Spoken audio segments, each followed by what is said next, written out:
Amplio, vasto y profundo es el mundo de los demonios.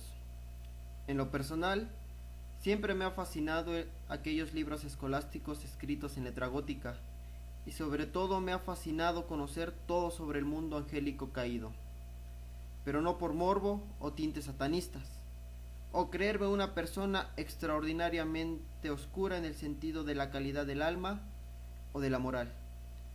Solo es la fascinación sobre un mundo oculto, lleno de misticismo y prohibido por las religiones. El poder conocer lo que solo algunos pocos pueden saber. Desmenuzar esa naturaleza demoníaca. Para empezar, definiremos qué es un demonio. Un demonio es un ser espiritual, de naturaleza angélica, condenado eternamente. No tiene cuerpo, no existe en su ser ningún tipo de materia sutil, ni nada semejante a la materia, sino que se trata de una existencia de carácter íntegramente espiritual. Y es por esto mismo que no tienen cuerpo. Los demonios no sienten la más mínima inclinación a ningún pecado que se cometa con el cuerpo, como por ejemplo la lujuria o la gula. Pero esto no significa que no puedan tentar a los hombres a pecar en esas materias, solo que los demonios comprenden solamente los pecados de forma intelectual, pues no tienen sentidos corporales. Los únicos pecados de los demonios son exclusivamente espirituales. Pero ahora que sabemos qué es un demonio, es congruente hacerse la pregunta: ¿por qué existen los demonios o para qué fueron creados? Bien, los demonios no fueron creados malos o malvados, sino que al ser creados se les ofreció una prueba.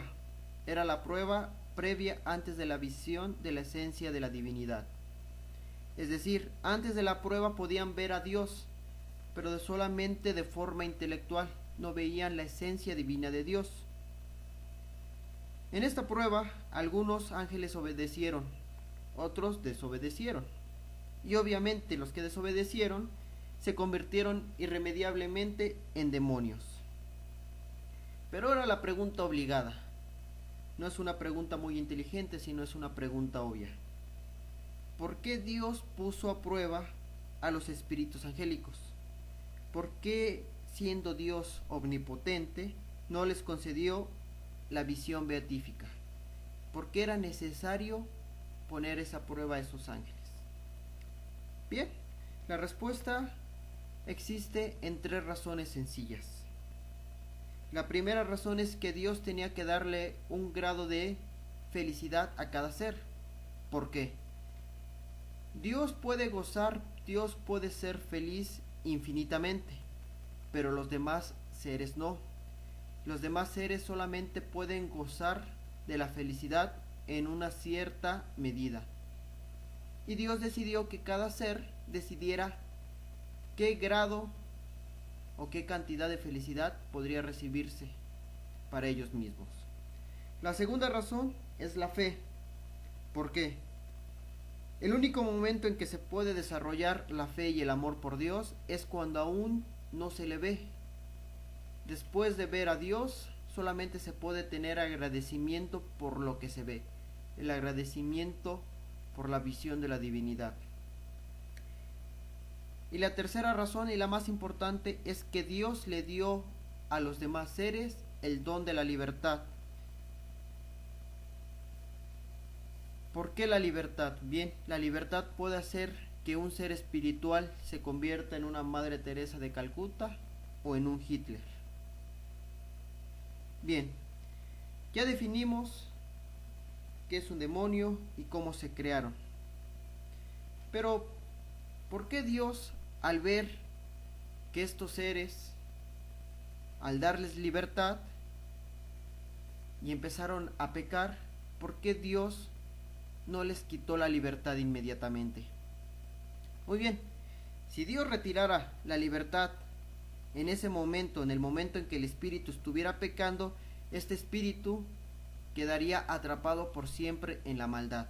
Sin embargo, si le sigue dando la libertad, existe la posibilidad o se forma la posibilidad de que este ser regrese al bien, regrese a la luz.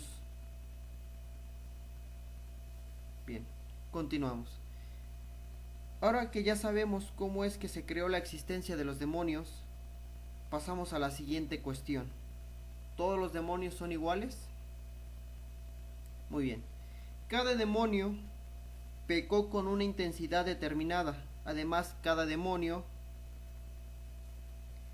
pecó en uno o varios pecados en especial. La rebelión de los ángeles, del mundo angélico, tuvo su raíz en la soberbia, pero de esa raíz nacieron otros pecados. En los exorcismos se puede ver claramente que hay demonios que pecan más de ira, otros de egolatría, otros de desesperación. Cada demonio tiene su propia psicología, su propia forma particular de ser. Bien, partiendo de esto, recordemos que según la Biblia existen 9 jerarquías entre los ángeles. Las jerarquías superiores, por ende, por obvias razones, son más poderosas, bellas e inteligentes que las jerarquías inferiores.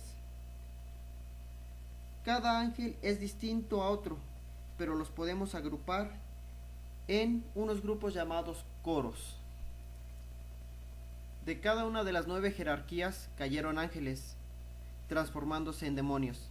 Es decir, hay demonios que son virtudes, potestades, serafines, etc. Aunque sean demonios, siguen conservando intacto su poder e inteligencia. Muy bien, con todo lo anterior mencionado, es fácil discernir que existe una jerarquía demoníaca.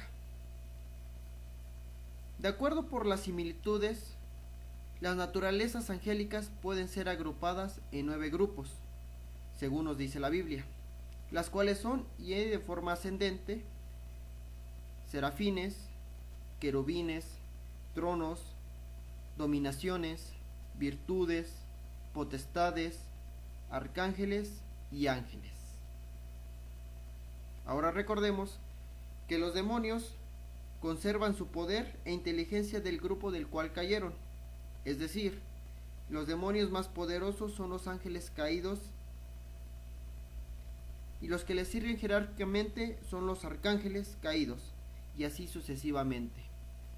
Y así es como está compuesta la jerarquía demoníaca. Nombre de los demonios. A continuación mencionaré algunos demonios y sus nombres. Satán. Es el más poderoso, inteligente y bello de los demonios que se revelaron. Se le llama Satán o Satanás en el Antiguo Testamento. Su raíz primitiva significaría atacar, acusar, ser un adversario. Por lo tanto, Satán significa adversario, enemigo u opositor. Diablo. Es como se le llama en el Nuevo Testamento a Satán. Diablo viene del verbo griego diabalo, que significa acusar. La gente usa la palabra diablo y demonio como sinónimos, pero la Biblia no los usa así. Para la Biblia son 2 identidades diferentes. Diablo es el más poderoso de los demonios, y cabe mencionar que la Sagrada Escritura también le llama tentador, maligno, padre de la mentira, serpiente, entre otros nombres.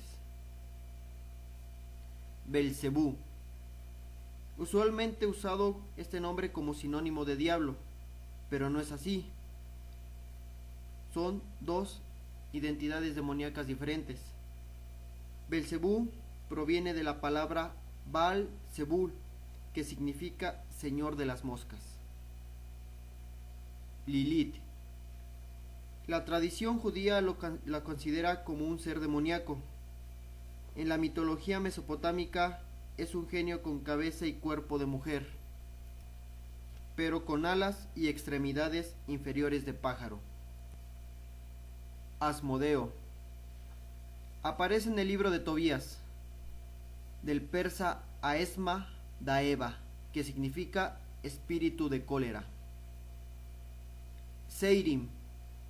Suele traducirse como los peludos. Deriva del hebreo sair, que significa peludo o macho cabrío.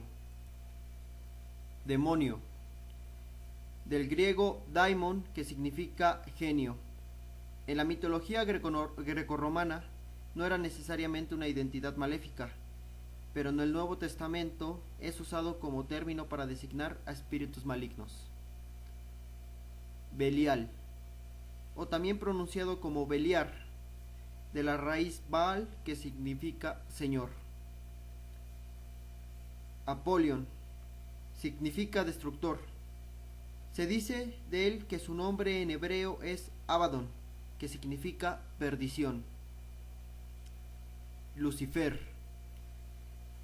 es un nombre extrabíblico que significa estrella de la mañana, o también significa el que lleva la luz. El nombre que le puso Dios nos indica la belleza de este ángel. El nombre le viene de que fue un ángel especialmente privilegiado en su naturaleza en los cielos angélicos, antes de revelarse y de formarse.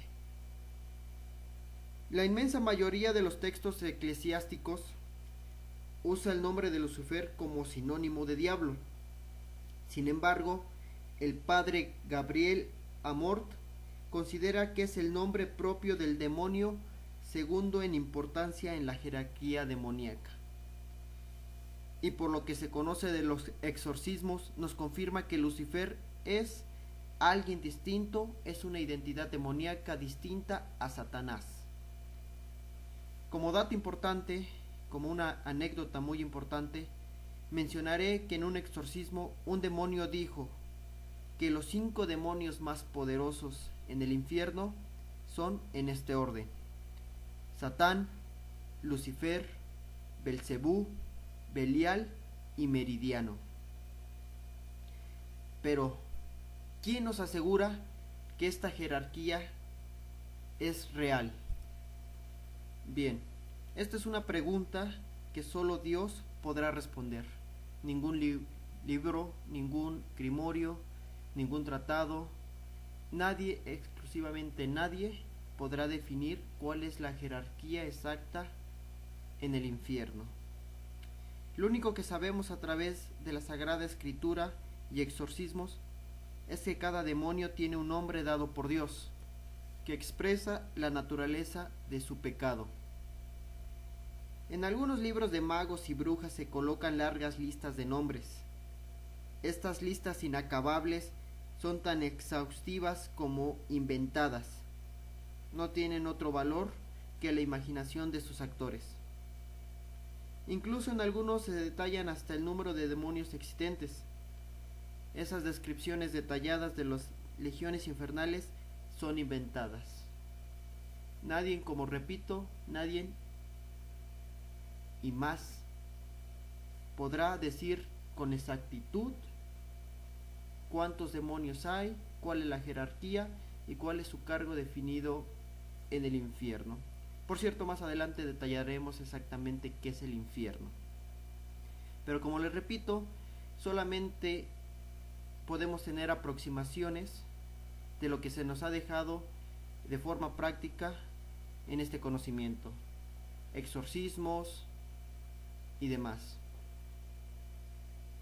Bien, en otro video realizaré una lista más amplia de demonios, sus nombres, jerarquías y cargos en el infierno. Esto, claro, lo repito, va a ser tomado de diferentes grimorios y tratados de algunos padres y monasterios que se han realizado anteriormente.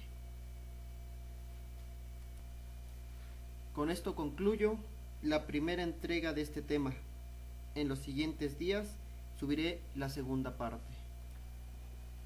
Espero te haya gustado este video. Si tienes alguna sugerencia, comentario o pregunta constructiva, siéntete en la confianza de dejarla en la caja de comentarios.